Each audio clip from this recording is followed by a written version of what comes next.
আমন্ত্রণ ২১-এর রাতে। আমাদের আজকের বিষয় জুলাই আদেশ অন্তহীন প্রতারণার দলিল। আজকে আমাদের সঙ্গে উপস্থিত আছেন বিএনপির স্বনির্ভর বিষয়ক সম্পাদক ও সাবেক সংসদ সদস্য নিলোফার চৌধুরী বনি এবং জাতীয় নাগরিক পার্টির উত্তরাঞ্চলের মুখ্য সংগঠক সার্জিস আলম। আপনাকে স্বাগত জানাচ্ছি ২১-এর রাতে। আমাদের আজকের বেশ কয়েকটি বিষয়ে আমরা আলোচনা আছে। সংসদ উত্তপ্ত হচ্ছে প্রতিদিনই, সরকারি দল বিরোধী দল একেবারে মুখোমুখি অবস্থানে আছে আমরা দেখছি। বিশেষ করে জুলাই সনদ কিভাবে বাস্তবায়ন হবে সেই প্রক্রিয়া নিয়ে আলোচনা চলছে প্রতিদিনই। আমি মনি আপাকে দিয়ে শুরু করতে চাই, কিন্তু তার আগে আমি বিরোধী দলীয় নেতার একটি বক্তব্য উল্লেখ করতে চাই। বিরোধী দলীয় নেতা বাংলাদেশ জামায়াত ইসলামের আমির শফিকুর রহমান বলেছেন, যদি দেশের মানুষের অধিকার ক্ষুণ্ণ হয়, স্বার্থ বিনষ্ট হয়, তাহলে আমরা সেখানে কিন্তু প্রতিবাদ করব, বাধা দেব, প্রয়োজনে প্রতিরোধ গড়ব। এর পাশাপাশি আমরা দেখেছি যে ছাত্র শিবিরের পক্ষ থেকেও গতকাল বলা হয়েছে যে জুলাই সনদ পূর্ণাঙ্গ বাস্তবায়নে মাঠে সক্রিয় থাকবে তারা। মনিয়াপা, আপনি কিভাবে দেখছেন? আসলে যে সংসদেই কি এটির ফয়সালা হবে নাকি আসলে রাজপথ পর্যন্ত গড়াতে পারে জুলাই সনদ? ধন্যবাদ আপনাকে, যারা শুনছেন এবং আমার সহ আলোচক, আমার প্রিয় ছোট ভাই, তাকে শুভেচ্ছা। দেখেন, এইটা যে কথাটা বলছেন জুলাই সনদটা যারা আন্দোলন করেছিল, যারা রাজপথে ছিল, যাদের জন্য শেখ হাসিনা পালিয়ে যেতে বাধ্য হয়েছে, একটা রেজিমের পতন হয়েছে, সেই অভ্যুত্থানের কিন্তু সকল পক্ষের শক্তিদেরই কিন্তু এই জুলাই সনদ কারো একার না। হ্যাঁ, আমি স্বীকার করি এটা এনসিপির ব্রোনচাইল্ড কিংবা জামাত এনসিপির মাধ্যমে বলিয়েছে বা যেটাই হোক, কিন্তু এটাই হওয়ার ছিল। এটা এটা এটা আমি বলবো যে এটাকে অস্বীকার করলে জুলাইটাকেই অস্বীকার করা হয়। আমরা জুলাইকে অস্বীকার করতে চাই না। এইখানে যেটা সমস্যা হয়েছে আপনি জুলাইয়ের অভ্যুত্থান হলো, অভ্যুত্থানে যদি 3 দিন দেশে সরকার ছিল না, সেই 3 দিনে যদি আপনি কোনো জুলাই শহীদের পিতার হাতে আপনি শপথ নিতেন, আমি একটা কথা আজকে এই জায়গায় একটা স্কোপ থাকতো যে আইন আমি মানলাম না আইন, কারণ এটা অভ্যুত্থান। আপনি তো 3 দিন পরে আপনি সংবিধানকে ধরে সংবিধান থেকে বের করে 106 বের করে মহামান্য রাষ্ট্রপতির হাত দিয়ে শপথ নিলেন। তখন আপনি আবার সংবিধানে ঢুকে গেলেন। 3 দিন কোনো সরকার ছিল না, রাষ্ট্রের কোনো ওই ধরনের কার্যক্রম ছিল না, কোনো চরমভাবে 3 দিন ওইভাবে বাংলাদেশের মানুষ অত্যন্ত বিনয়ী এবং ভদ্র, ওরকম কোনো দুর্ঘটনা ঘটে নাই যেটা হতে পারতো, উন্নত দেশেও হতে পারে। তো সেইখানে আপনি শপথ নিলেন, আপনি সংবিধানে আবার ঢুকে গেছেন। সংবিধানে ঢুকে যাওয়ার পরে আমি কিন্তু এইখানে নিরপেক্ষ কথা বলার চেষ্টা করছি, একদম আমি জুলাইয়ের পক্ষ হয়ে কথা বলার চেষ্টা করছি। এখন আপনি যখন নিলেন, আপনি অনেকগুলো এখানে সংস্কারের কথা আসলো। বিএনপি প্রথমে বলছিল যে সংসদ হওয়ার পরেই, ইলেকশনের পরেই সংস্কার নিয়ে আমরা সবাই মিলে কথা বলবো। তারা কেউ এটা শুনে নাই। বেশ ভালো কথা, সংস্কার নিয়ে কথা হলো, চললো, বিএনপি অ্যাটেন্ড করলো, বিএনপি নোট অফ ডিসেন্ট দিল। নট অনলি বিএনপি, অনেকেই নোট অফ ডিসেন্ট দিল।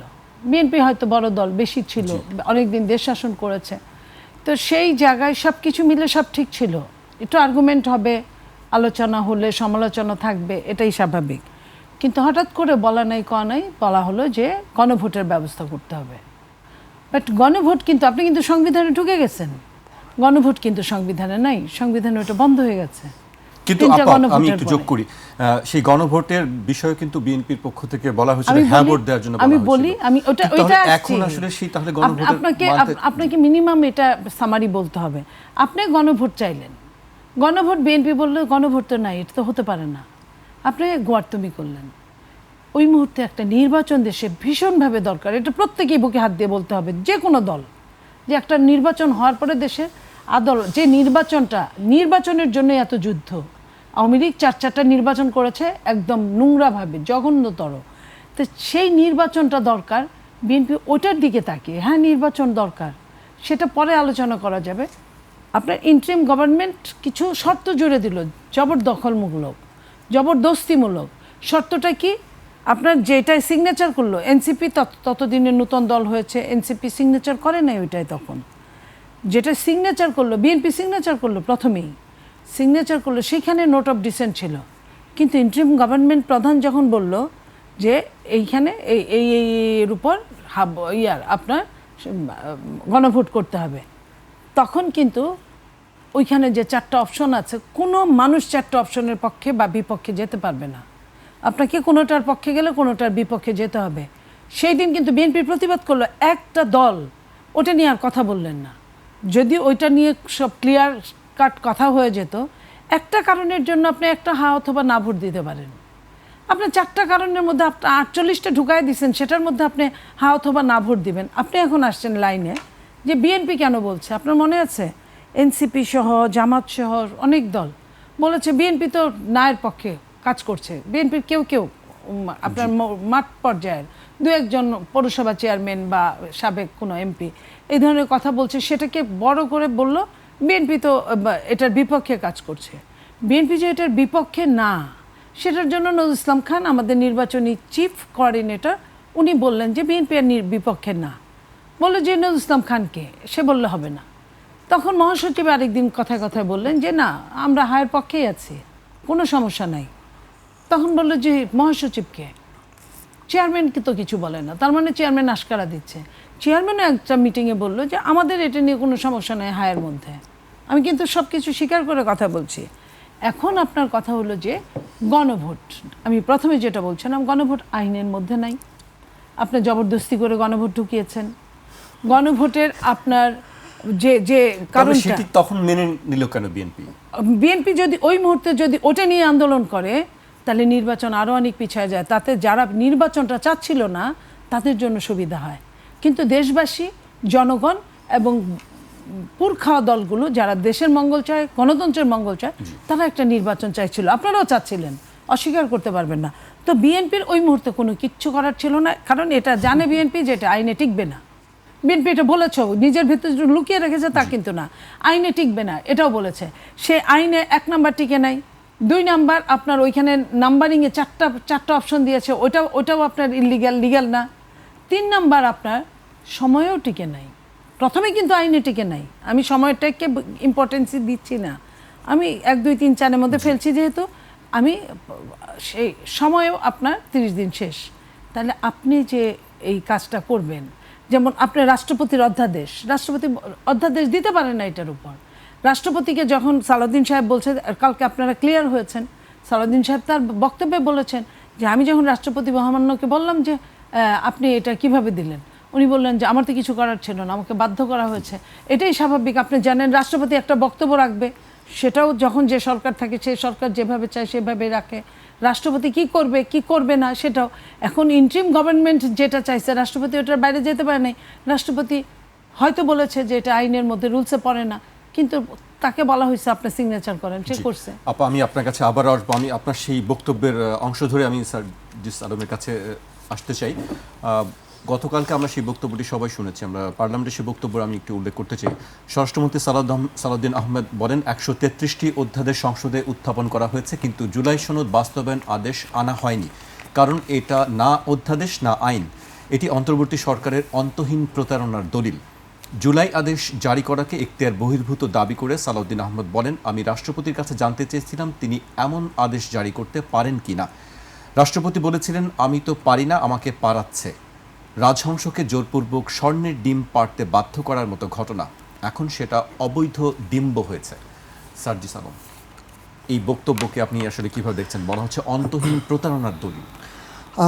এই বক্তব্য গতকালকের সংসদের বক্তব্য এবং আপা যা বললেন, সামগ্রিকভাবে যদি একটু শুরু করতে চাই, আপা একদম প্রথমে যেটা দিয়ে শুরু করেছেন যে আমরা যদি আসলে অভ্যুত্থানের পরে একজন শহীদের পিতাকে দিয়ে হচ্ছে শপথ নিতাম, এবং গতকালকে এটা সংসদে বলেছেন আমাদের পার্থ ভাই, আন্দালিব রহমান পার্থ, যে আমরা তখন একটা বিপ্লবী সরকার করতাম, তাহলে তো আর এই সমস্যাগুলো হতো না।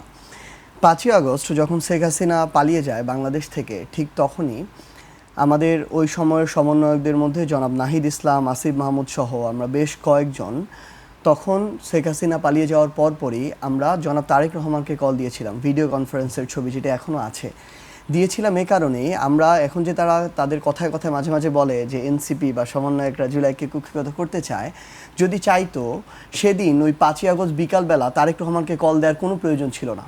তারেক রহমান ওই মুহূর্তে বাংলাদেশের জন্য কোনো গুরুত্বপূর্ণ স্টেক ছিলেন না। কারণ ছিলেন বরং তারা যারা আমাদের মতো মাঠ পর্যায়ে কষ্ট করেছেন, ফাইট করেছেন, আন্দোলনে ছিলেন, সংগ্রামে ছিলেন। তিনি ওই জায়গাতেও আমরা তাকে একটা দলের প্রতিনিধি মনে করে, বিএনপির মতো একটা বড় রাজনৈতিক দলের প্রতিনিধি মনে করে আমরা তার সাথে যোগাযোগ করি, কারণ তিনি সেই মুহূর্তে দেশে নাই। যখন তাকে আমরা আমাদের জায়গা থেকে বিপ্লবী সরকার তো দূরের কথা, জাতীয় সরকারের কথাও বলি যে আমরা এই যারা বর্তমানে অভ্যুত্থানের পক্ষে রাজনৈতিক দল আছে, আমরা সবাই মিলে একটা সরকার গঠন করি, যেই সরকারটা আগামীর বাংলাদেশের জনগণের আকাঙ্ক্ষাগুলো নিয়ে কাজ করার পরে তারপরে একটা নির্বাচনের মধ্য দিয়ে গণতান্ত্রিক প্রক্রিয়া চলে যাবে। সেই সময় স্পষ্টভাবে জনাব তারেক রহমান ওই জাতীয় সরকারের বিপক্ষে বলেছিলেন এবং বলেছিলেন যে না, এটা করা যাবে না, একটা ইন্টারিম সরকার গঠন করা হোক, সেই সরকার 3 মাসের মতো থাকবে, এরপরে সেই সরকার নির্বাচন দিবে। তাহলে গতকালকে যেটা সংসদে বলেন আমি সেটা বলছি যে পার্থ ভাই, এই যে বিপ্লবী সরকার বা আমাদের যে জাতীয় সরকার, এটার পিছনে সবচেয়ে বড় অন্তরায় ছিল আপনার মাননীয় প্রধানমন্ত্রী জনাব তারেক রহমান। এই জন্যই আমাদেরকে শহীদের পিতা দিয়ে আমরা আমাদের জায়গা থেকে শপথ নিতে পারি না। এই কারণে কি বিপ্লবী সরকার হয়নি? শেষ করছি, হ্যাঁ অবশ্যই, কারণ তাহলে তো এত বড় একটা রাজনৈতিক দলকে একপাশে রেখে আমরা ওই মুহূর্তে দেশের গুরুত্বপূর্ণ একটা ট্রানজিশনাল পিরিয়ডে আমরা কখনো একসাথে কাজ করতে পারতাম না। ওই ভাঙনটা যদি তখন হতো তাহলে কখনো আর দেশের একটা স্থিতিশীল অবস্থা থাকতো না। তো সেই জায়গা থেকে আমরা তখন আর শহীদের পিতার কাছে কিংবা শহীদ মিনারে যেতে পারিনি, তখন আমাদেরকে আবার ওই বঙ্গভবনে গিয়ে ওই শপথটা নিতে হয়েছে। গতকালকে আইনমন্ত্রী একটা কথা বলেছেন যে যেই ক্ষমতা বলে বা যেই ট্রানজিশনাল পিরিয়ডের কারণে তিনি 6 তারিখে অ্যাটর্নি জেনারেল হয়েছেন, যেভাবে সেভাবে হয়েছেন, যেভাবে জনাব নাহিদ ইসলাম উপদেষ্টা হয়েছেন, তাহলে ওই একই প্রক্রিয়ায় তাহলে তো আমরা আমাদের জায়গা থেকে এই গণভোটটাকে বলেন, এই অন্তর্বর্তীকালীন সরকারটাকে বলেন, এই নবনির্বাচিত সরকারটাকে বলেন, প্রত্যেকটাকে গ্রহণ করতে হবে। কিন্তু আমরা যদি আচরণটা এটা দেখি, যেই আদেশের ভিত্তিতে আপনার নির্বাচন হচ্ছে, গণভোট হচ্ছে, আপনি যেটা আপনার সুবিধা, যেটা দিয়ে আপনি ক্ষমতায় যাইতে পারেন, এমপি হইতে পারেন, প্রধানমন্ত্রী হইতে পারেন, আপনি ওইটা মেনে নেবেন। আর যেটা দিয়ে আপনার সংস্কার করতে হবে, আপনার স্বৈরাচার তৈরি হওয়ার পথ বন্ধ হয়ে যাবে, যেটা দিয়ে আপনি আর ক্ষমতাকে কুক্ষিগত করতে পারবেন না, ওইটাকে আপনি মানবেন না। এই যদি হয় আপনার আচরণ, এটা হচ্ছে দ্বিচারিতা। এবং অন্য আরেকটা শব্দ আছে ধর্মীয় ভাষায়, এটা আমি বলতে চাই না। এরপরে আরও বেশ কিছু কথা যেগুলো আপা বললেন। বিএনপি আপা মাত্র বললেন যে তখন বিএনপি বলতেছিল যে আমরা নির্বাচনটা হয়ে যাক, নির্বাচনের পর সংস্কার নিয়ে কথা বলবো।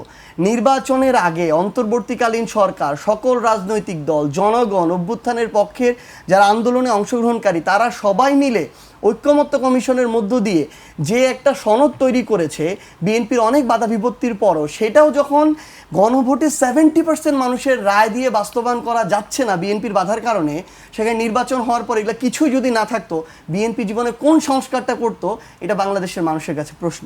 এরপরে আপা বললেন যে গণভোট আমাদের সংবিধানে নাই, হঠাৎ করে গণভোট ঢুকে গেল, আইনের মধ্যে নাই, জবরদস্তি করে দেয়া হয়েছে। মানে এখন যদি বলা যায় এরকম 100টা এখানে রেটরিক নিয়ে আসা যাবে যে কোনটা সংবিধানে ছিল। আপনি আমাকে আমার জায়গা থেকে ওই 5ই আগস্টের অভ্যুত্থানটা কি সংবিধানে ছিল? শেখ হাসিনা হেলিকপ্টারে করে পালিয়ে যাবে, এটা সংবিধানে ছিল? তারেক রহমান দেশে ফিরে আসবে, এটাই সংবিধানে ছিল? বেগম খালেদা যে মুক্তি পাবে, সংবিধানে ছিল? নির্বাচন হবে, সংবিধানে ছিল? 26-এ মাননীয় প্রধানমন্ত্রী হবে জনাব তারেক রহমান, সংবিধানে ছিল? কোনো কিছুই তো ছিল না। তাহলে আপনারা আপনাদের জায়গা থেকে এই বিষয়গুলা শুধুমাত্র মানে বলার জন্য বলছেন, অ্যাকচুয়াল যেগুলো আপনাদের পক্ষে যায় ওইটুকু শুধু মেনে নেবেন, ওইটুকু সংবিধান আপনি কাজে লাগাবেন। আর এখন একটা গণভোট, যেই গণভোট মানে কিন্তু এটা আমার দলের না, এটা তো এনসিপির না। ধরেন যদি গণভোট না হতো তাহলে আপনারা এটা বলতে পারতো, বিএনপি বলতে পারতো যে এটা ঐক্যমত্য কমিশন চাপিয়ে দিয়েছে, এটা অন্তর্বর্তীকালীন সরকার চাপিয়ে দিয়েছে। ততক্ষণ পর্যন্ত এটা বলা যায় যতক্ষণ পর্যন্ত এটা শুধুমাত্র তাদের একটা ড্রাফট ছিল ওই ঘরটা থেকে। কিন্তু যখন এটা মানুষের উদ্দেশ্যে ছেড়ে দেওয়া হয়, যখন সেখানে 70% মানুষ প্রায় এটাতে ভোট দেয়, বিএনপি প্রায় 50% ভোট পেয়ে সরকার গঠন করেছে, 70% ভোট গণভোটের পক্ষে গিয়েছে। তার মানে বিএনপিরও প্রায় 20% মানুষ এখানে ভোট দিয়েছে।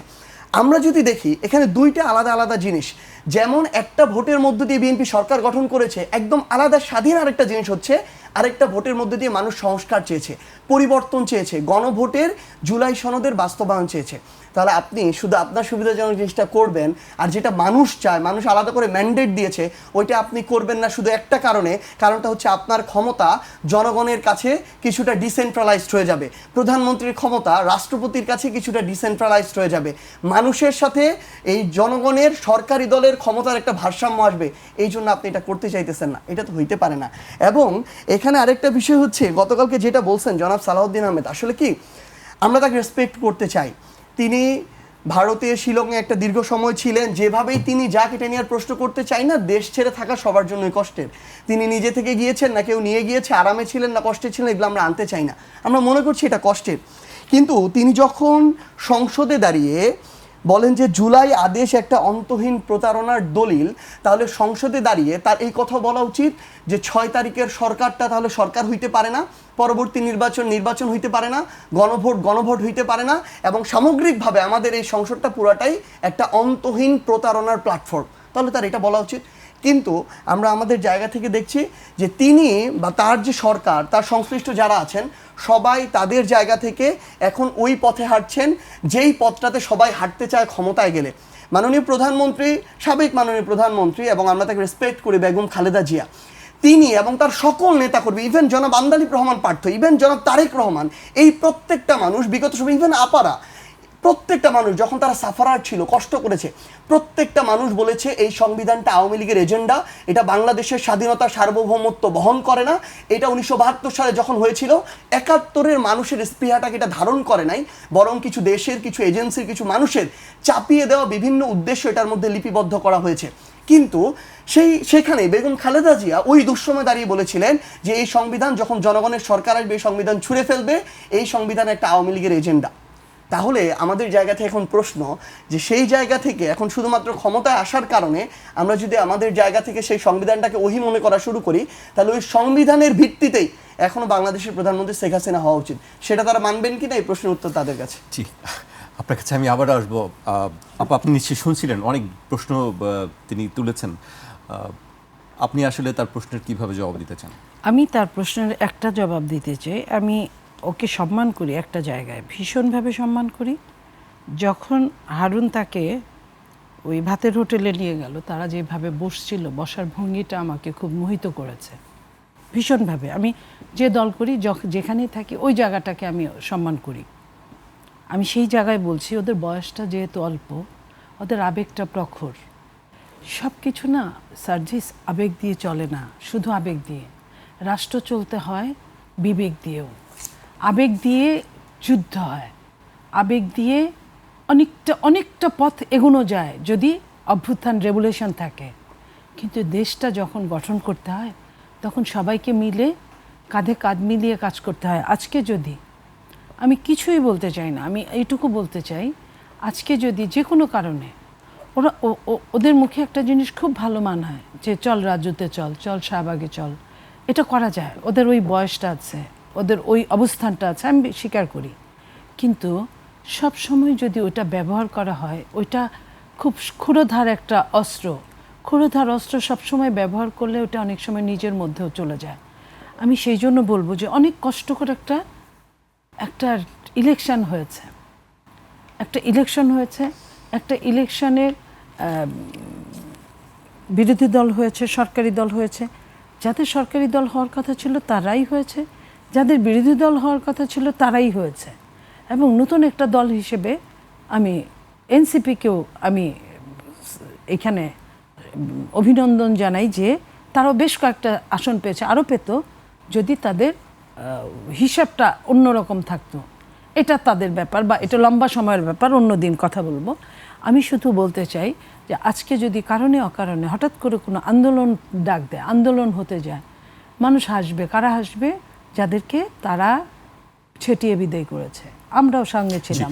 কিন্তু সংবিধান সংস্কারের বিষয়গুলো তাহলে আসলে কিভাবে? আমি বলি শুধু হাসবে না, ওদের জন্য ভীষণ বিপজ্জনক হবে। আমি ওদেরকে ভয় দেখাচ্ছি না, আমি ওদের একজন হয়ে কথা বলছি, একজন বড় বোন হয়ে কথা বলছি যে আমাকে হয়তো বা জানে মারবে না, আমাকে তারা টর্চার করবে বিগত দিনের মতোই বা তার চেয়ে অনেক বেশি, কিন্তু ওদের জীবন নিয়ে চলায় অনেক টাফ হয়ে যাবে।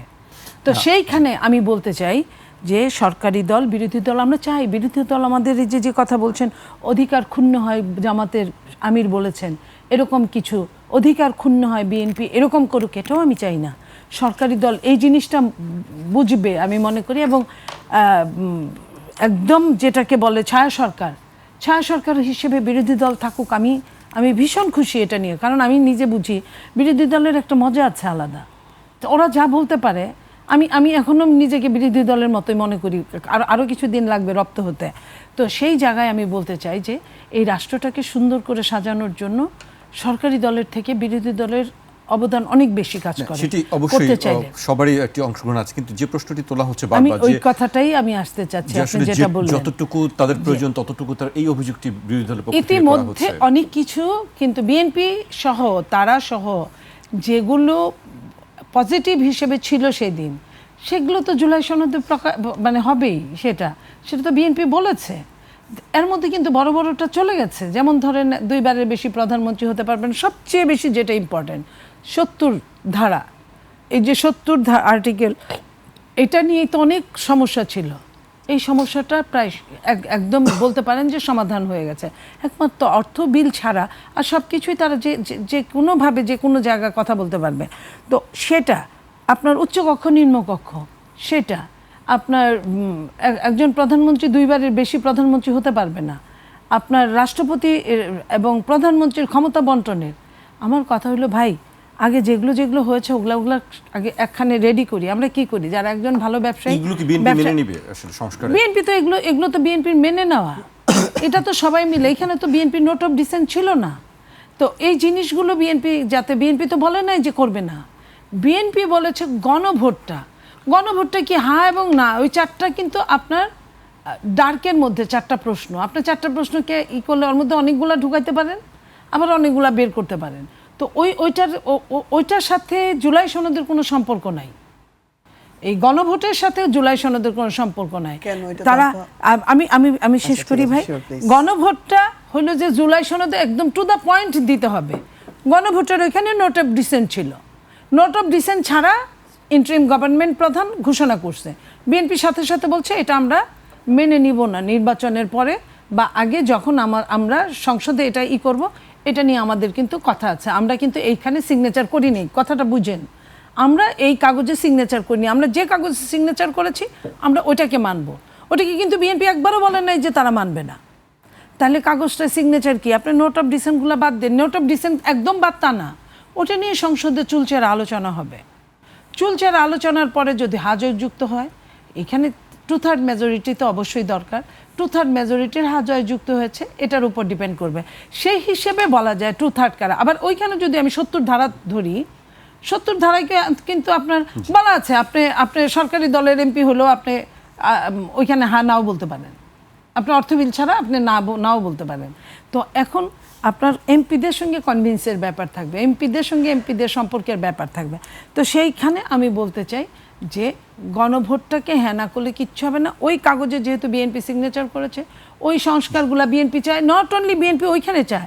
বিএনপি আপনি খেয়াল করেন 23 সালে যেটা প্রকাশিত হয়েছে বিএনপির এই সংস্কারগুলো 31 দফা 23 সাল থেকে পরবর্তী পর্যন্ত, এই নির্বাচনের আগ মুহূর্ত পর্যন্ত বিএনপি সমস্ত বাংলাদেশে ইউনিয়ন লেভেল পর্যন্ত এটা লিফলেট বিতরণ করছে, সেমিনার করেছে, আপনার এইটা নিয়ে সিম্পোজিয়াম করেছে, অনেক কিছু করেছে, দেশে বিদেশে সবার সাথে আলোচনা করেছে। এই 31 দফা অনেকগুলো কিন্তু এই 31 দফার সাথে মিল আছে, এটা থাকবেই।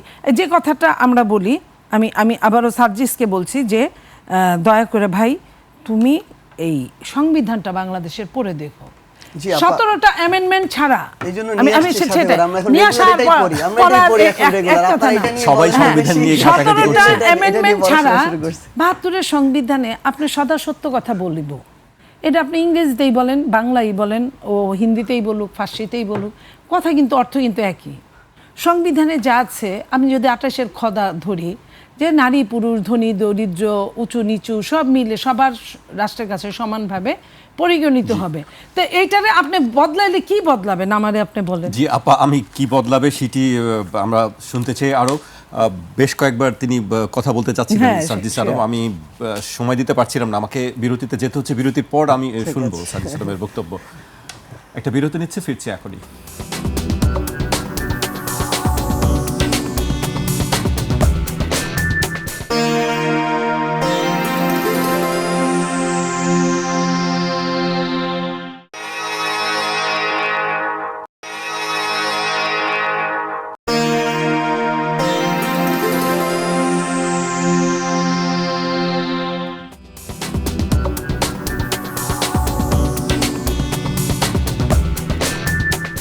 বিরতির পর আবারও স্বাগত, আপনারা দেখছেন 21 রাত।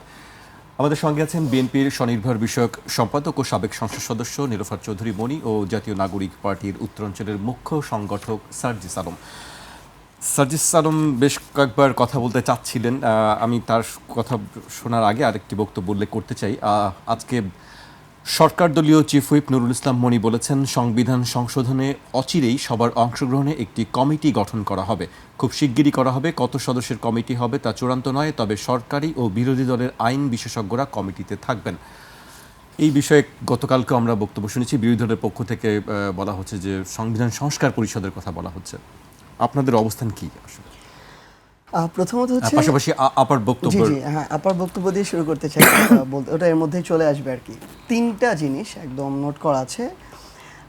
একটা হচ্ছে সব কিছু আবেগ দিয়ে চলে না, বিবেকের সংমিশ্রণ প্রয়োজন। আরেকটা হচ্ছে চল রাজুতে চল কিংবা শাহবাগে চল। আরেকটা হচ্ছে এই যে পড়াশোনা রিলেটেড বিষয় আর কি। এটা শুধু আপার এখানে না, এটা অন্যান্য যারা আমাদের বিএনপিপন্থী অ্যাক্টিভিস্ট আছেন, উপস্থাপক আছেন এবং সংসদে আছেন, তাদের সবার জায়গা থেকে এই জিনিসটা, অবশ্যই বাংলাদেশে অসংখ্য বিএনপিপন্থী উপস্থাপক আছেন যারা সংরক্ষিত মহিলা আসনে যারা নিজেদেরকে দেখতে চান, এই জন্য প্রাণপণ চেষ্টা করে যাচ্ছেন।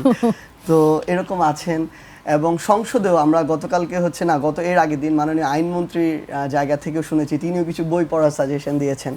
তো এই জিনিসগুলা আমরা পরামর্শ হিসেবেই নিচ্ছি, কিন্তু এটা আসলে পরামর্শ হিসেবে বলা হয় না আর কি। এই জিনিসটা বলা হয় একটু মানে খোটা দেওয়ার জন্য আর কি। তো আমি কিন্তু খুব সিরিয়াস, আমি খুব অনুধাবন করে কথা বলছিলাম। এখন ব্যাপারটা হচ্ছে কি, আসলে আমরা এগ্রি করি প্রত্যেকটা জিনিসে। প্রথমটা হচ্ছে যে আমরা মনে করি যে আবেগ দিয়ে সব কিছু চলে না। শুধু আবেগ দিয়ে অভ্যুত্থান হয় নাই। শুধু আবেগ দিয়ে অভ্যুত্থান হলে 1 জুলাইয়ে আমরা মার্চ টু গণভবন দিতাম, কিংবা আমরা 2 জুলাইয়ে মার্চ টু বঙ্গভবন দিতাম, 3 জুলাইয়ে মার্চ টু সংসদ ভবন দিতাম। আবেগ দিয়ে সব কিছু হয়নি। প্রত্যেকটা জায়গায় আবেগের সাথে বিবেকের সংমিশ্রণ ছিল। এই প্রত্যেকটা কর্মসূচি 1 জুলাইকে 36 জুলাই নিয়ে এসেছে। ওই জায়গায় দূরদর্শিতা, বিচক্ষণতা, পড়াশোনা, একাডেমিক নলেজ, আবেগ, বিবেক সবকিছুর একটা উপযুক্ত সংমিশ্রণ ছিল, যেই সংমিশ্রণটা বিগত 16 বছরে ছিল না দেখে হয় নাই। গতকালকে পার্থ ভাই একটা কথা বলেছে যে আপনারা 6 বলে 12 রান করলেও আমরা আমাদের জায়গা থেকে 300 রান করেছি, এগ্রি করি। কিন্তু দুঃখজনক হলে এটাও সত্য যে একটা 312 মিটার প্রস্থ নদীর 300 মিটারে গিয়ে আপনি যদি আর সাঁতার না কাটতে পারেন, আপনার ওখানে ডুবে মরতে হবে। এটা হচ্ছে বাস্তবতা। বাস্তবতাটা হচ্ছে মানুষ তাদের জায়গা থেকে সব সময় চেষ্টা করেছিল যে এই যে বিরোধী দলীয় যে রাজনৈতিক দলগুলো মাঠে লড়াই করছে, আন্দোলন করছে, তাদের জায়গা থেকে তাদেরকে সাপোর্ট দেওয়া, সম্পৃক্ত হওয়ার। কিন্তু দুঃখজনক হলে এটাও সত্য যে মানুষ না তাদের উপর আস্থাটা পায় নাই। এই আস্থাটা এই কারণেই পায় নাই কারণ এর আগের 90-এর গণ অভ্যুত্থানের পরে 3 দলের যে জোটের যে রূপরেখা ছিল, সেই জায়গায় মানুষের সাথে প্রতারণা করা হয়েছে। এর পরবর্তীতে যে উপনির্বাচন মাগুরায় হলো, সেখানে বিশ্বাসঘাতকতা করা হয়েছে। 96 ফেব্রুয়ারির যে নির্বাচন, সেখানে মানুষের সাথে আরেকবার প্রতারণা করা হলো। এরপরে হাওয়া ভবন দিয়ে প্রতারণা করা হয়েছে। এরপরে মানুষের সাথে গুম, খুন, বিচার বহির্ভূত হত্যাকাণ্ড, বিদ্যুতের বদলে খাম্বা, এরকম অসংখ্য জিনিস দিয়ে মানুষের সাথে প্রতারণা করা হয়েছে। ঠিক এই কারণে মানুষ তারপরে এই নেতৃত্বের উপরে আস্থা রাখতে পারে নাই বলে মানুষ তাদের নেতৃত্বে আর আন্দোলনে নামে নাই। এই জন্য মানুষ তাদের সন্তানের বয়সী ছাত্রদের উপরে আস্থা রেখেছে, নেতৃত্বে নেমেছে এবং তারা তাদের জায়গা থেকে সামগ্রিক বিবেচনায় এই অভ্যুত্থানটা নেতৃত্ব দিয়েছে। কেউ যদি সংসদে দাঁড়িয়ে বা এখানে হোক সালাউদ্দিন আহমেদ, হোক অন্য কেউ এই কথা বলে যে আবেগ দিয়ে বিপ্লব হয়, সংসদ চলে না, দেশ চলে না, আমরা তাহলে ওই সালাউদ্দিন আহমেদকে জানাতে চাই বা প্রশ্ন করতে চাই, তাদের সমস্ত নেতাকর্মীরা মিলে তাহলে এর আগের 16 বছরে তাদের এত বিবেকের সংমিশ্রণ ঘটিয়ে কেন একটা সরকারের পতন ঘটাতে পারে নাই? তো এই জন্য এই কথাগুলো বলে ওইটাকে ছোট করে দেখার কোনো প্রয়োজন নাই। আর আরেকটা জিনিস কি, আমরা আমাদের জায়গা থেকে বয়সে হয়তো অনেকের সন্তানের বয়সে হতে পারি, ভাইয়ের বয়সে হতে পারি, আমাদের বয়স হয়তো 28, 29, 30 হতে পারে, কিন্তু আমরা আমাদের জায়গা থেকে দেশের সর্বোচ্চ বিদ্যাপীঠ যেগুলো আছে সেগুলো থেকে পড়াশোনা শেষ করেছি। ওই পর্যন্ত এই মানুষগুলো কিন্তু তাদের জায়গা থেকে পড়াশোনা করেছেন, কিন্তু তারপরে তাদের একটা দীর্ঘ অভিজ্ঞতা আছে। আমরা তাদের অভিজ্ঞতাকেও সম্মান করতে চাই, স্ট্রাগলকেও সম্মান করতে চাই। কিন্তু তারা যদি তাদের এই যে জায়গাটা, যে জায়গাটা তারা পেয়েছে, যেটা আজকে থেকে 2 বছর আগে তারা কল্পনা করে নাই, যেটার আসল বহিঃপ্রকাশ ঘটেছিল 5ই অগাস্টের ওই বিকালের দিকে আমাদের মাননীয় স্থানীয় সরকার মন্ত্রণালয়ের যিনি মন্ত্রী, আমাদের মহাসচিব সাহেবের মুখে, রুহুল কবির রিজভী ভাইয়ের মুখে, কিংবা মির্জা আব্বাস ভাইয়ের মুখে। ওই অভিব্যক্তিটা এখনও থাকা প্রয়োজন, আমরা চাই ওইটা আগামীতে থাকবে। এবার বেশ কিছু বিষয়, আমরা সংবিধানের সংশোধন চাই না। এই সংশোধন খেলা হতে হতে 17 বার খেলা হয়েছে। বিএনপির সময় নিজেদের মতো সংশোধন করেছে, আওয়ামী লীগের সময় নিজেদের মতো সংশোধন করেছে। প্রত্যেকটা হিতে বিপরীত হয়েছে, প্রত্যেকটা তাদের দলকে ক্ষতিগ্রস্ত করেছে, বাংলাদেশকে ক্ষতিগ্রস্ত করেছে। আমরা এই সংশোধনের খেলা খেলার জন্য একটা অভ্যুত্থান ঘটে নাই। আমরা আপা যেটা বললো মাত্র, এই 28-2 নারী পুরুষের সমতা দেয়া আছে, কোনো সমস্যা নাই। আমরা তো বলি নাই যে পুরো সংবিধানটা আপনি একেবারে বাতিল করে দেন, আমরা বলেছি সংস্কার করতে হবে। তো ওই সংবিধানের খেলা হবে না, নিজেদের সুবিধাজনক অবস্থান। তারা তাদের জায়গা থেকে যেমন বলছে, ওই ঐক্যমত্য কমিশনে তারা তাদের যে প্রস্তাবগুলো উত্থাপন করেছিল, যেগুলো বাধা দিয়েছিল, সবগুলো মেনে নেয় নাই। একটা দলেরই যদি সব মেনে নিবে, তাহলে ঐক্যমত্য কমিশনের দরকার কি ছিল? বিএনপির ঐক্যমত্য কমিশন দিয়ে দিলেই তো হইতো। এখানে সকল রাজনৈতিক দল, সকল জনগণের আকাঙ্ক্ষা যেমন লাগবে, ওই অন্তর্বর্তীকালীন যে সরকার আছে তাকে ওই আকাঙ্ক্ষাটা ধারণ করতে হবে যে সে একটা অভ্যুত্থানের উপর দিয়ে সরকার হয়েছে, তার আবার আলাদা একটা দায়িত্ব আছে। এবং বাংলাদেশের সকলে মিলে ফাইনালি ঐক্যমত্য কমিশনে এই বিষয়গুলোকে একত্রিত করে একটা জুলাই সনদ করেছে। যেই জুলাই সনদে কিছু দলীয় নোট অফ ডিসেন্ট বিএনপি দিয়েছে 9-10টা জায়গায়, 84টা বিষয়ে তারা ঐক্যমত্য হয়েছে। এটা হচ্ছে বাংলাদেশের স্বার্থে। সো তাদের দলীয় কোনো একটা জায়গায় নোট অফ ডিসেন্ট বাংলাদেশের স্বার্থ ব্যাঘাত ঘটাতে পারে না। যদি এটা হয়, তাহলে তাদের স্লোগান সবার আগে বাংলাদেশ, এটা তাদের বাদ দিতে হবে। তাহলে যখন এই জুলাই সনদটা হলো, এই জুলাই সনদটা হওয়ার পরে এই জুলাই সনদের উপরেই তো গণভোট হলো। তো আপা যদি এখন একটু আগে বললেন যে গণভোটের সাথে জুলাই সনদের কোনো সম্পর্ক নেই, এটা কীভাবে? জুলাই সনদটা হওয়ার পরে অন্তর্বর্তীকালীন সরকার হয়তো তাদের জায়গা থেকে অনুধাবন করেছে, ঐক্যমত্য কমিশন হয়তো অনুধাবন করেছে যে আমরা জনগণের দাবিগুলো এখনই একমত হতে পারছি না, বিএনপি এভাবে বাধা দিচ্ছে, এগুলো যদি আমরা জনগণের একটা গণরায় ছাড়া নির্বাচনের পরে সরকারকে দিয়ে আপনি এগুলো বাস্তবায়ন করবেন, এগুলো তারা ছুঁড়ে ফেলে দিবে, যেমনভাবে 90-এর পরে দিয়েছিল। এই জন্য তারা এই গণভোটটা করলো। এই গণভোটটা ওই আদেশ থেকে এসেছে, যেই আদেশ থেকে তারা এই নির্বাচনে সরকার গঠন করেছে। তাহলে এই আদেশ তো হচ্ছে, এই গণভোটটা হচ্ছে ওই আদেশটাকে বা এই জুলাই সনদটাকে বাস্তবায়ন করার একটা প্রক্রিয়া। এটার সাথে একটার সাথে আরেকটা সম্পর্ক না থাকে কিভাবে? এটা কিভাবে সম্ভব? আরেকটা জিনিস, আপা যেটা বললেন যে আপনারা তো সব মেনে নিয়েছেন, মানেন নাই আসলে। 84টা বিষয় আছে জুলাই সনদে, আপনারা বা বিএনপি 9 থেকে 10টা সেই জায়গায় নোট অফ ডিসেন্ট দিয়েছেন, যেই 10টা পালন করাটা বা বাস্তবায়ন করাটা বাকি 74টার চেয়ে বেশি জরুরি। বাকি 74টা বাস্তবায়ন না করলে কোনো সমস্যা নাই যদি এই 10টা বাস্তবায়ন করা হয়, কারণ বাকিগুলো অটোমেটিক ধীরে ধীরে বাস্তবায়ন হয়ে যাবে। এটা দেশের প্রয়োজনে এমনিতেই যে কোনো সরকার করবে। দেখেন, তারা বললেন যে 2 বার ক্ষমতায় থাকতে পারবে, এই জায়গায় তারা এগ্রি করেছেন না, আংশিকভাবে। 2 বার তারা এগ্রি করেছেন কোন জায়গায়? সব মিলিয়ে 2 বার না, পরপর 2 বার। সুবিধাজনক অবস্থান দলের উচ্চকক্ষ এগ্রি করেছেন না, আংশিক এগ্রি করেছেন। এগ্রি করেন নাই কোথায়? তারা বলছেন তাদের যে নিম্নকক্ষে যতজন সংসদ সদস্য থাকবে, ওইটার পার্সেন্টেজ অনুযায়ী তারা উচ্চকক্ষে সংসদ সদস্য দিবে। তাহলে ওটার দরকারটা কি? মানে ওইটা তো দরকার ছিল, আপনি একটা দেশের জন্য গুরুত্বপূর্ণ পলিসি নিচ্ছেন, ওই পলিসিতে ওইখানে আরেকটা অ্যানালাইসিস হবে। আপনার যদি নিম্নকক্ষ থেকে আপনার সংখ্যাগরিষ্ঠ সাংসদের ভিত্তিতে, মতামতের ভিত্তিতে পাশ হয়ে যায়, এবং ওই সংখ্যাগরিষ্ঠ পার্সেন্টেজ যদি উচ্চকক্ষে আবার থাকে, তাহলে তো ওইটার কোনো মূল্য থাকে না। ওটার দরকার আছে কোনো? তাহলে তাদেরকে খাইয়ে পেলে পুষে বড় করার তো কোনো প্রয়োজন নেই। তাহলে আমরা কি চেয়েছিলাম? আমরা চেয়েছিলাম উচ্চকক্ষে পিআর পদ্ধতিতে সংসদ সদস্য থাকবে। বাংলাদেশে এই মুহূর্তে 50% ভোট যেমন বিএনপি পেয়েছে, তাহলে 50% ভোট বাকিরা পেয়েছে, তাহলে 50% মানুষ ওই উচ্চকক্ষে থাকতে হবে। তাহলে ওইটার একটা লেজিটিমেসি থাকে, ওইটার একটা প্রয়োজন থাকে, এবং ওইটা নিয়ে যুক্তিতর্ক হয়ে জনগণের কাছে প্রকৃত বার্তাটা যাবে। তাহলে বিএনপি প্রত্যেকটা জায়গায়, তা আরেকটা গুরুত্বপূর্ণ বিষয় দেখেন, পিএসসির মতো জায়গা, যার মাধ্যমে বাংলাদেশের সরকারি চাকুরিগুলো হয়, জনপ্রশাসনের মতো জায়গা, দুদকের মতো জায়গা, এই প্রত্যেক, তারপর হচ্ছে কন্ট্রোলার জেনারেলের যে জায়গা, অডিটের জায়গা, প্রত্যেকটা জায়গায় বিএনপি চায় তাদের সরকার বা ক্ষমতাসীন সরকার এই জায়গাগুলোকে গঠন করবে। এখানকার পরিচালক থেকে শুরু করে চেয়ারম্যান থেকে শুরু করে ডিরেক্টর, সব কিছু ক্ষমতাসীন দল দিবে। তাহলে এই দুদকের কোনো দরকার আছে? এই দুদক নর্মালি দুর্নীতি কারা করে? ক্ষমতাসীন দলের যারা থাকে, ক্ষমতাকে ব্যবহার করে বিভিন্ন পদ পদবিতে থেকে অনেকেই তাদের জায়গা থেকে দুর্নীতি করে, লুটপাট করে, রাহাজানি করে, চুরি চামারি করে। এখন আপনি দুদকের মতো জায়গায় যদি আপনার দলীয় মদতপুষ্ট লোক বসায় রাখেন, এই লোকগুলা আপনার এই দলীয় মদতপুষ্ট কাউকে কখনো বাধা হয়ে দাঁড়াইতে পারবে? পারবে না। পারলে আগেই পারতো, পারে নাই।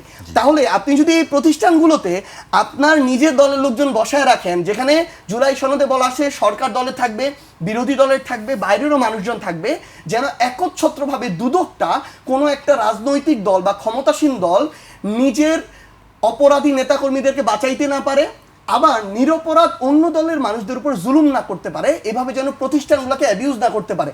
তাহলে দিন শেষে ব্যাপারটা কি দাঁড়াচ্ছে? ব্যাপারটা দাঁড়াচ্ছে বিএনপি এখন তাদের জায়গা থেকে গণভোট বলেন, জুলাই সনদ বলেন, সংসদ বলেন, জনরায় বলেন, প্রত্যেকটা জায়গাকে শুধুমাত্র নিজেদের জন্য যতটুকু ভালো অতটুকুর জন্য ব্যবহার করতেছে, আর যতটুকু হলে নিজেদের সার্বভৌম ক্ষমতা, স্বৈরাচারে হাঁটার পথ বন্ধ হয়ে যাবে, ওইটুকুতে বাধা হয়ে দাঁড়াচ্ছে। জি, আপনার কাছে আমি আবারও আসবো। আপা, বিষয়টি কি তাই আসলে? সার্জিস অনেকগুলো কথা বললেন, অনেকগুলো। আমি যদি এই কথার, আমি প্রত্যেকটা কথার খুব চুলচেরা উত্তর জানি, কিন্তু আমার এত ছোট ভাই যে আমি ওর এই উত্তরগুলো ওর মতো করে দিতে চাই না, শুনতে চাই ওর মতো করে দিতে চাই না।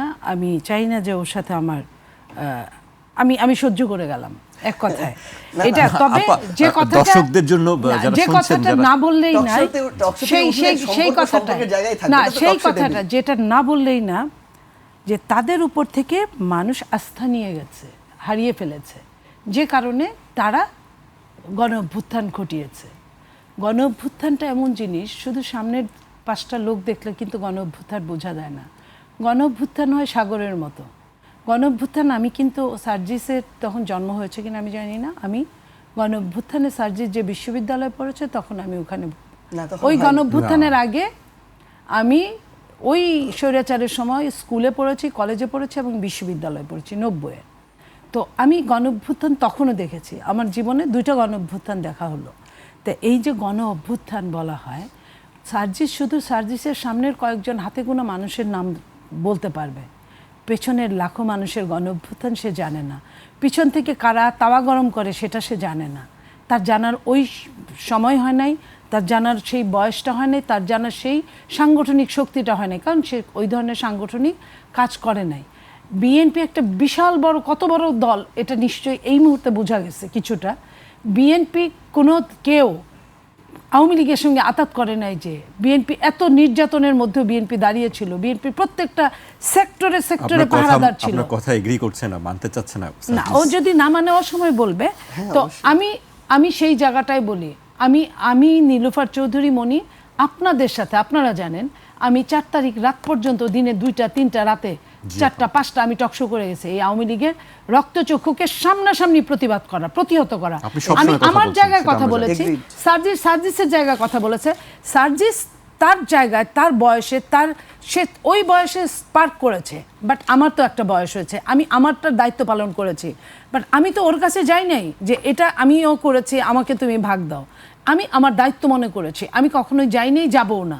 বাট ও যদি এটা মনে করে যে আমি কিছু করি নাই, তাহলে তো ঠিক হবে না। আমি আজকে 2 বছর পরে আমি এই কথাটা বলছি, যখন এই কথাটা আসলো, আমি একজন সামনের কাতারের একজন সৈনিকের সাথে কথা বলছি। তো আমি পিছনের কাতারে ছিলাম না, আমিও সামনের কাতারে ছিলাম, কিন্তু আমার সেক্টরটা ভিন্ন ছিল। আমি ওই জায়গায় কথা বলতে চাচ্ছি, আমি একা না, বিএনপি এরকম, বিএনপির লাখো জনতা লাখো লাখো জায়গায় তারা আন্দোলন করেছে, তারা পা হারিয়েছে, হাত হারিয়েছে, চোখ হারিয়েছে, জীবন হারিয়েছে, সব কিছু করেছে, এবং তারা মাঠেই ছিল। আমার নেতা জনাব তারেক রহমান সাহেব, উনি 24 আওয়ার্সের মধ্যে উনি কয় ঘন্টা ঘুমাতেন আমি জানি না। উনাকে আমি ওই একটা চেয়ারে বসে থাকতে, আপনি বলেন, আপনাকে যদি এই চেয়ারে যদি দিনে যদি 18 ঘন্টা আপনি বসে যদি 64টা জেলার আপনি প্রবলেম সলভ করেন এবং কোনখানে কি হবে আপনি যদি করেন, আপনার ব্রেন ঠিক থাকার কথা নাকি? আই স্যালুট হিম যে উনি ওইটা করে পারছে। আমি তারও নাম্বার চাচ্ছি না এখানে, এটাও তার দায়িত্ব। উনি রাষ্ট্রের আজকে প্রধানমন্ত্রী, উনি ওইটুক দায়িত্ব নিবেন বলেই প্রধানমন্ত্রী। তো আমি কথাটা আসছে এই জন্য যে বিএনপির উপর আস্থা হারায় নাই। যে কথাটা বলবো, যে কয়েকদিন আগে আপনার সার্জিসের যে সহকারী আপনার আসিফ সজীব ভুইয়া, সে যখন ডিপ স্টেটের কথা বলছে, তাহলে তো তার কথা মতো ওইটাই ঠিক। এনসিপির মুখপাত্র, আমি তো সার্জিসের কথা মতো তাহলে ওইটাই বলবো যে আমরা এত আন্দোলন করেছি, একটা 28 অক্টোবর 2 বার হয়েছে, আপনারা জানেন কত মানুষ হয়েছে আওয়ামী লীগের অত্যাচারে, সব মানুষগুলা পালাতে বাধ্য হয়েছে। এটা কিসের জন্য? হয়তো অদৃশ্য কোনো শক্তি ছিল যারা চায় নাই বিএনপির মাধ্যমে এই আন্দোলনটা জবনিকা ঘটুক, তারা চায় নাই। বিএনপি এটা জানতো বলে বিএনপি সার্জিস আসুক, সার্জিসের সন্তান আসুক, যে একদম আতুর ঘরের ছেলেটা সে আসুক, তার মাধ্যমে যদি দেশ স্বাধীন হয়, দেশে যদি স্বৈরাচার মুক্ত হয়, দেশ যদি আপনার ফ্যাসিস্ট মুক্ত হয়, আমরা সেটাতেও রাজি। আমি বললাম আবারও, সার্জিস না, তার যদি আতুর ঘরের সন্তানটাও আসে, আমরা সেটাতেও রাজি ছিলাম। কেন? কারণ আমি যখন জানি যে অদৃশ্য শক্তি আমাকে চায় না, অদৃশ্য শক্তি আমার মাধ্যমে ওই সরকারের পতন হোক এটা চায় না। অদৃশ্য শক্তি 1/11 দূষর হিসেবেই তারা কাজ করতে চায়। তাহলে আমি তো এই কথাগুলো বলছি না, এই কথাগুলো আমাকে বলাতে বাধ্য করলো সে। তো এই জন্য আমি বলতে চাই, আজকের যে সার্জিস আজকে যে কথাটা আপনার সামনে এই বক্তব্য এই টকশোতে বললো, আজ থেকে 20 বছর পরে যদি আমি বেঁচে থাকি, আমি নাও থাকতে পারি, আপনি যদি বেঁচে থাকেন, দেখবেন ওর কথার অনেক চেঞ্জ ও নিজে খুঁজে পাবে। ওই 5ই আগস্টের পরে 7ই আগস্ট 8ই আগস্টে ওরা যে জিনিসটা দেখেছিল, তারপরে 24, 25, 26-এ এসে কিন্তু ওরা অন্যরকম জেনেছে। সেই দিনের ইন্টারিম গভর্নমেন্ট প্রধান যাকে আপনার কি বলেছিল, মাস্টার মাইন্ড অফ আপনার রেভলিউশন, সে কিন্তু তারপরে কয়েক মাস পরে কিন্তু সে তার টোন চেঞ্জ করেছে। এখন কিন্তু আমরা মাস্টার মাইন্ড আর পাই না। আমরা মাস্টার মাইন্ড ওই দিনও বিএনপি চুপ ছিল, কারণ বিএনপির এখানে চুপ থাকারই কথা। খালি ড্রাম বাজে বেশি, ভরা ড্রাম বাজে না। বিএনপি সব জায়গায় তার জায়গায় সব ঠিক করে রেখেছিল। আপনি যদি বলেন শহীদ হয়েছে কত মানুষ, তার মধ্যে আপনি খোঁজ নিয়ে দেখেন বিএনপির কত লোক শহীদ হয়েছে। হ্যাঁ, বিএনপি বড় দল, বিএনপির লোক বেনামে গেছে। আমি নিজে, সার্জিস কি জানে যে 3 তারিখে যখন কি বলে শহীদ মিনারে তারা যখন সারাদিন ব্যাপী সমাবেশ করলো, সব দল সবাই গেল 24শে 3ই আগস্ট, আমাকে দল থেকে আমার চেয়ারম্যান বললেন যে আমি যেন ওইখানে যাই। আমি মুখে মাস্ক পরে, আমি সালোয়ার কামিজ পরলে এমনি আমাকে কম চিন্তা, তার মধ্যে মুখে মাস্ক পরে ঘুমটা দিয়ে উন্না দিয়ে আমি কিন্তু প্রত্যেকটা ছোট ছোট মিটিংগুলো, বড় বড় মিটিংগুলো ওরা বক্তব্য রাখছে, আমি প্রত্যেকটা জায়গায় কিন্তু আমার উপস্থিতি আমি দেখে সারাদিন আজকে ফার্স্ট আমি এই কথাটা বললাম। এবং ছাত্রদলও ছিল ওইখানে আরেকটা জায়গায়, খুব বেশি ছেলে মেয়ে না, ছাত্রদলের অনেক ছেলে মেয়ে ওদের সাথে মিশে গেছিলো। এটাই উপর থেকে অর্ডারটা ছিল, আর আমার উপর অর্ডার ছিল আমি যেন যাই, আমি যেন দেখে আসি কি হয়। এটাই আমি কিন্তু রাতে টকশো করেছি, দিনে কিন্তু আমি ওদের সাথে থেকেছি। সেই দিন রাতে টকশো তো সম্ভবত আপনার পান্না ছিল, যে পান্না পরবর্তীতে মারা গেল ওই যে বর্ডার ক্রস করতে গিয়ে। যাই হোক, আমরা দিনে কাজ করেছি, আমাদের কাজটাই ছিল এরকম, আমরা নেপথ্যে কাজ করব, সার্জিসটা নায়ক হবে, আমরা সেই নায়কদেরকে সম্মান করব। আজকে সার্জিস যদি আমাদেরকে বলে যে আমাদেরকে যদি রাস্তা চিনায়, এটা দুঃখজনক হবে। তো এই সঙ্গে আমি আরেকটু বলতে চাই পিয়ার নিয়ে, যেটা না বললেই না। জনগণ ভোট দিয়েছে, সার্জিস খুব কম ভোটে ফেল করেছে, ভোট দিয়েছে, ভোট দিলেই আর কয়েকটা ভোট পেলেই সে পাশ করতো, সে একজন প্রতিনিধি হতো। তো প্রতিনিধি হলে কি হতো, আমাকে যখন প্রতিনিধি করে, প্রতিনিধির কিছু ক্ষমতা দেওয়া থাকে, জনগণ এসে সব কাজ করতে পারবে না, তার প্রতিনিধিরাই করবে। তাহলে আপনার উচ্চকক্ষে নিম্নকক্ষে ওই পিয়ার পদ্ধতি হলে ক্ষতিটা কি? জনপ্রতিনিধি তো তার প্রতিনিধিত্ব করলো। হ্যাঁ, এইখানে বলতে পারে একটা কথা, যে এইখানে যদি জেনারেল ভোটে যদি পিয়ার পদ্ধতি করা হয়, তাহলে তাদের কিছু আসন বাড়ে, এটা আমি অস্বীকার করি না। উন্নত গণতন্ত্র এটা হতে পারে, এটা আলোচনা সাপেক্ষ, তারা আলোচনা চালিয়ে যাক, আমরা চাইবো এটা হলে আমাদের কোনো সে থাকবে না। বাট আগেই যদি আমি মানে অঙ্কুরেই বিনাশ করি, তাহলে তো আর আমি কিছু পাওয়ার চিন্তা করব না। আর গণভোট আর জুলাই সনদ, আমি আবারও বলছি, জুলাই সনদ নিয়ে ওই সমস্যা নাই, কিন্তু সেটাকে যে গণভোটের মাধ্যমে আসতে হবে, বিএনপি কিন্তু এটা বলে নাই। বলেছে বিএনপি আমরা সংসদে যাব, আমরা আবার এটা তুলব, সংসদে তো তুলতেই হবে, বিল পাস করতেই হবে, আমরা তুলব, আমাদের যেখানে যেখানে সমস্যা আছে এগুলো আমরা মিটায় ফেলবো। বাট সার্জিসের ওই কথাই সত্যি যে কেউ বিএনপিকে বিশ্বাস করে নাই। তাহলে আপনি যদি আমাকে বিশ্বাস না করেন, যে কারণে বলছে বিএনপি তো হ্যাঁ ভোট দিবে না, তারা তাদের বিশ্বাস থেকেই বলছে যে বিএনপি দিতে পারে না। বিএনপি কিন্তু একবারও কাউকে বলে নাই যে তুমি নাতে ভোট দাও, এটা ভোট তোমার ব্যক্তিগত ব্যাপার।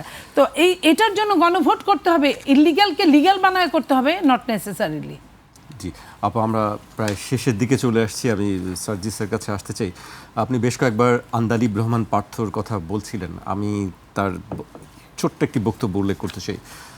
জাতীয় নাগরিক পার্টির উদ্দেশ্যে আন্দালিব রহমান পার্থ বলেছেন, এনসিপি যে আমাদের দল, আমাদের হিরোরা যারা যুদ্ধ করেছেন, যারা এখানে আছেন তাদেরকেও বলে দিই, আপনারা জেনজিকে প্রতিনিধিত্ব করেন, জামায়াত জেনারেশন হয়ে যাবেন না, উনি এই কথাটা কেন বলছেন? আসলে জামায়াত জেনারেশন তো আবার কি, এই শব্দটি আসলে কি নতুন। ব্যাপারটা, যখন ধরেন আপনি একটা লজিক্যাল এমন একটা জায়গায় থাকবেন যেটাকে আরেকটা কাউন্টার লজিক দিয়ে ভাঙার কোনো সুযোগ থাকবে না, তখন এই ধরনের বিভিন্ন উপমা ব্যবহার করা হয়, যেই উপমা দিয়ে দমানোর চেষ্টা করা হয়। লজিক নাই, এখন উপমাতে আসা হইলো।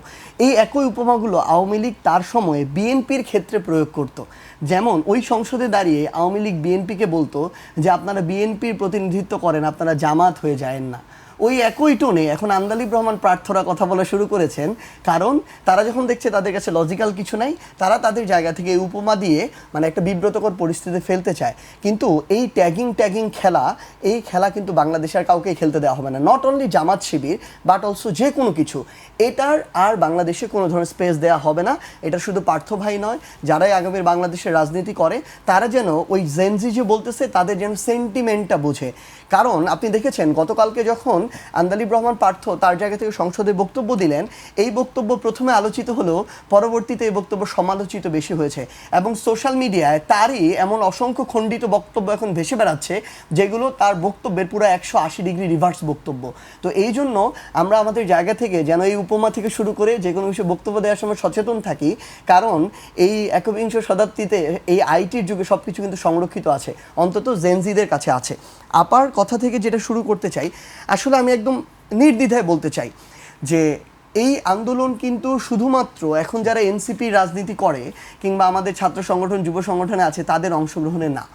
এই আন্দোলনের শুরু থেকেই আমরা একদম স্পষ্ট করেই বলতে পারি যে আমরা বিএনপির বিভিন্ন অঙ্গ সংগঠন, ছাত্র দল, ছাত্র শিবির থেকে শুরু করে আরও বামপন্থী বিভিন্ন ছাত্র সংগঠন, বিভিন্ন ইসলামী ছাত্র সংগঠন থেকে শুরু করে বিভিন্ন শিক্ষা প্রতিষ্ঠানে, এই যে পাবলিক, প্রাইভেট, স্কুল, কলেজ সবাই অংশগ্রহণ করেছিল, এবং সকল ফ্যাসিস্ট বিরোধী রাজনৈতিক দলের এখানে অংশগ্রহণ ছিল। আপার মতো কেউ হয়তো মিডিয়ার এই জায়গা থেকে টকশো টেবিল থেকে আমাদের পক্ষে কথা বলেছে, কেউ হয়তো কলামে লিখেছে, কেউ হয়তো উপস্থাপনা করেছে আমাদের পক্ষে। আমরা দেখেছি এমন অনেক উপস্থাপক ছিল আমাদের পক্ষে কথা বলতে গিয়ে চোখ দিয়ে পানি পড়েছে। এমন অনেকেই ছিল যারা রাজপথে ছিল, অনেকে ছিল পরামর্শে ছিল। আমরা প্রত্যেকেই যে তাদের যে ভূমিকা যতটুকুই হোক এটাকে আমরা রেসপেক্ট করতে চাই, এবং আমরা এটাও মনে করি যে ওইটুকু না থাকলেও হয়তো আমাদের এই 36 জুলাই কতটুকু সম্ভব হতো এটা প্রশ্ন থেকে যায়, কারণ এই প্রত্যেকটা ভূমিকা একটা আরেকটার পরিপূরক ছিল। আমরা এই ক্রেডিটের জায়গাতেও যেতে চাই না, ইভেন কোন দলের কতজন শহীদ আমরা এটাতে কখনো হিসাবও করতে যেতে চাই না, কারণ আমরা মনে করি যারা জীবন দিতে এসেছিল তারা কোনো দলের কর্মী হয়ে আসে নাই, না জামাতের, না বিএনপির, না এনসিপির, কোনো দলের না, বরং তাদের মনে হয়েছিল তাদের অসংখ্য ভাইকে বোনকে নির্বিচারে গুলি করে নিরপরাধ মানুষগুলোকে হত্যা করা হচ্ছে, এটা হইতে পারে না, তারা এই অন্যায়ের বিরুদ্ধে রাজপথে নেমেছিল। এখন আমাদের জায়গা থেকে কথা যেটা, যে একইভাবে আমার এইটাও মানতে হবে আপনাদের এবং স্বীকার করতে হবে, আপা যেটা বললেন যে বিএনপি কত বড় দল এটা এখন বোঝা গিয়েছে, সুসময় এটা কখনো বোঝা যায় না। সুসময় সবাই আশেপাশে দিয়ে চলে আসে, এটা তখন বোঝা গিয়েছে যখন বিএনপির অন্যতম সিনিয়র নেতৃত্ব রুহুল কবির রিজভির মতো মানুষেরা বিএনপি অফিসের সামনে বসে থাকে, তার দুই পাশে 50টা লোকও থাকে না। এটা তখন বোঝা গিয়েছে যখন ওই গুলশানে বালুর ট্রাকটা থাকে, সেটা সরানোর মতো 10,000 মানুষ পাওয়া যায় না। এটা তখন বোঝা গিয়েছে যখন আপাদের মতো অসংখ্য মানুষদের উপরে জুলুম হয়েছে, নির্যাতন হয়েছে, মিথ্যা মামলা দেওয়া হয়েছে, তারা বাড়িতে থাকতে পারে নাই, এটার বিরুদ্ধে রাজপথে একটা লম্বা আন্দোলন হয় না। এটা তখন বোঝা গিয়েছে যখন 28 অক্টোবর হয়েছে, কিন্তু 28 অক্টোবর 7 দিন স্থায়ী হয় নাই। আমরা আমাদের জায়গা থেকে এইটুকু বলতে চাই যে এই যে বিএনপি, আমরা মনে করি এবং বিশ্বাস করি বিএনপির আগামীর বাংলাদেশের গণতান্ত্রিক ধারায় উত্তরণের জন্য খুব বেশি প্রয়োজন, কারণ বিএনপি যদি না থাকে আরেকটা কোনো মানে যারা বাংলাদেশের স্বার্থের সাথে সম্পর্কিত না তারা এসে এই জায়গাটা করে নেবে। আমরা এটা কখনো চাই না, আমরা চাই বিএনপি জায়গাটাতে থাক, কিন্তু এটাও আমরা বলে দেই আমরা আমাদের জায়গা থেকে এমন দল হব না, এমন শুভাকাঙ্ক্ষী হব না যারা মই দিয়ে গাছে তুলে দিয়ে মইটা টেনে নিব, এটা হব না। আমরা বিএনপির প্রত্যেকটা জায়গা যেটা মনে হবে যে বাংলাদেশের জন্য এই জায়গাটা গুরুত্বপূর্ণ, বিএনপি যদি অন্য পথে যায় আমরা তাদেরকে এই ভুলটা ধরিয়ে দিব। এবং আমরা এটা বলতে চাই, বিগত 16 বছরে আপাদের মতো এমন অনেক মানুষ ছিল যারা কষ্ট করেছে, আমরা এটা অ্যাকনলেজ করি, কিন্তু আমরা এটাও বলি বিগত 16 বছরেই এই বিএনপির এমন অনেক নেতাকর্মী ছিল যারা তলে তলে আওয়ামী লীগের সাথে নেগোসিয়েশন করে সব কিছু করেছে, তাদের ব্যবসা প্রতিষ্ঠান চলেছে, তাদের পারিবারিক অবস্থান যা ছিল তার চেয়ে আরো ভালো হয়েছে, আর্থিক অবস্থা যা ছিল তার চেয়ে ভালো হয়েছে। আওয়ামী লীগের গাড়িতে পতাকা ছিল, তাদের গাড়িতে শুধু পতাকাটা ছিল না। এবং এরকমই অনেক মানুষ এখনো বিএনপি নতুন করে ক্ষমতা আসার পর সুবিধা নেওয়া শুরু করেছে। এ কারণে আপার মতো মানুষ এখন সংসদে নাই, আপার মতো মানুষ এখন ওই টকশো টেবিলে। আর তাদেরকে আপনি দেখবেন বড় বড় ইন্ডাস্ট্রি এই 1.5 বছরে এই বিএনপির ছত্রছায়া থেকে তারা শত শত কোটি টাকার মালিক হয়ে গিয়েছে। জি, আপাকে নিশ্চয়ই আমরা সামনের দিনে হয়তো সংসদে আবারও দেখতে পাবো। আমি একেবারে শেষ পর্যায়ে চলে এসেছি, আমি শেষ করব, কিন্তু তার আগে একটি তথ্য দিয়ে রাখি যে আমরা জানি যে সার্জিস আলমকে অক্সফোর্ড ইউনিয়ন থেকে একটি আমন্ত্রণ জানানো হয়েছে, সেখানে তিনি বক্তব্য রাখবেন। বক্তব্যের একটি বিষয়ে আমরা যতদূর জানি যে আসলে নতুন রাজনৈতিক বন্দোবস্ত বা রাজনৈতিক পুনর্গঠনের বিষয়ে সেখানে আসলে যারা তরুণ আন্দোলনকারীরা আছেন তারা কি আসলে নিজেদেরকে তুলে ধরার জন্যই আসলে কাজ করছেন, নাকি আসলে উদ্দেশ্যটা কি? এইটা হয়তো বিষয় আপনার। জি, বিষয়টা অনেকটা এরকমই যে আমাদের এই যে অভ্যুত্থান থেকে শুরু করে পরবর্তী যে সময় বা এই যে আন্দোলনগুলো হচ্ছে, একটা দেশের ইতিহাসের প্রেক্ষাপট পরিবর্তনকারী অনেক ঘটনা হচ্ছে। আমরা নেপালে দেখলাম এটা, সেখান থেকেও একজন অংশগ্রহণ করবেন অভ্যুত্থানের যার নেতৃত্বে ছিল। তো তারা এই বিষয়টা আসলে জানতে চায় যে দিন শেষে এই যে এই আকাঙ্ক্ষাটা কতটা দেশের সাথে সংশ্লিষ্ট, কতটা হচ্ছে ব্যক্তি নির্ভর বা একটা গোষ্ঠীর সাথে সম্পর্কিত। তো আমরা আমাদের জায়গা থেকে ওই জিনিসটাই তুলে ধরার চেষ্টা করব যে আসলে কি আপা এটা খুব ভালোভাবে এটা বুঝবে এবং ওনার অভিজ্ঞতার জায়গা অনেক বড়, অনেক দীর্ঘ সময় তিনি সব কিছু দেখেছেন। তিনি বললেন যে 90 যখন তিনি আন্দোলনে ছিলেন আমাদের আসলেই তো তখন জন্ম হয় নাই। তো সেই জায়গা থেকে বাংলাদেশে আপনি যখন ভালো কিছু একটা সিস্টেমে বড় পরিবর্তন আনতে চাইবেন, ধরেন আমরা যে সংস্কারগুলো চাচ্ছি এটাতে আমি শুধু বিএনপিকে একটা দল হিসেবে দেখছি না, এটা কিন্তু শুধু এই মেয়াদের জন্য না, এটা আগামীর বাংলাদেশের জন্য। তো ব্যাপারটা হচ্ছে একটা সংস্কারে বিএনপির মতো জায়গা থেকে যতটা না বাধা আসবে, তার পিছনে বিএনপির দলের মধ্যে নাই, প্রকাশ্যে দেখা যায় না, পদপদবিতে নাই, এমপি মন্ত্রী নাই, গাড়িতে পতাকা নাই, এমন অনেক মানুষ আছে তারা তার চেয়েও বেশি সুবিধাভোগী। ওই মানুষগুলো এই পিছু টানটা তৈরি করে, বাধা হয়ে দাঁড়ায়। কারণ এইদিকে একজন শ্রমিক ভাই দিনে 500 টাকা ইনকাম করে, হয়তো আমার একজন মন্ত্রী 100 কোটি টাকার মালিক হবে বা 50 কোটি টাকার মালিক হবে 5 বছরে, কিন্তু ওই মানুষটা হাজার হাজার কোটি টাকা বিদেশে লুটপাট করে, জনগণের টাকা চুরি করে নিয়ে যায়। আপা হয়তো জানেও না, কিংবা বিএনপিরও অনেক বড় বড় নেতা হয়তো জানেও না যে কাদেরকে ব্যবহার করে কারা পিছন থেকে এই কাজগুলো করছে। তো ব্যাপারটা হচ্ছে এই যখন আমরা জাতীয় পরিবর্তনটা চাই, বড় পরিবর্তনটা চাই, সেটা দেখে মনে হয় যে আমরা হয়তো চাচ্ছি না, কিন্তু পিছন থেকে অনেক বাধা আসে। আমরা এইটুকু বলতে পারি ইনশাআল্লাহ আমরা আমাদের জান প্রাণ দিয়ে চেষ্টা করবো, আমরা একসাথে সকল রাজনৈতিক দল মিলে একসাথে যেন আমরা আমাদের কাঙ্ক্ষিত ওই জাতীয় পরিবর্তনটা আমরা আমাদের জায়গা থেকে অর্জন করতে পারি, যেটা আমার দেশকে পুরো বিশ্বের সামনে মাথা উঁচু করে দাঁড়াতে সহায়তা করবে। জি, আমরা বাস্তবিক অর্থেই আমি সেই জিনিসগুলো আমরা সবাই প্রত্যাশা করি। 21শে টেলিভিশনের পক্ষ থেকে আপনাকে অভিনন্দন জানাচ্ছি।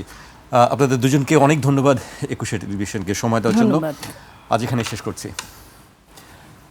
শেষ করছি। আবার দেখা হবে কাল ঠিক রাত 12টায়।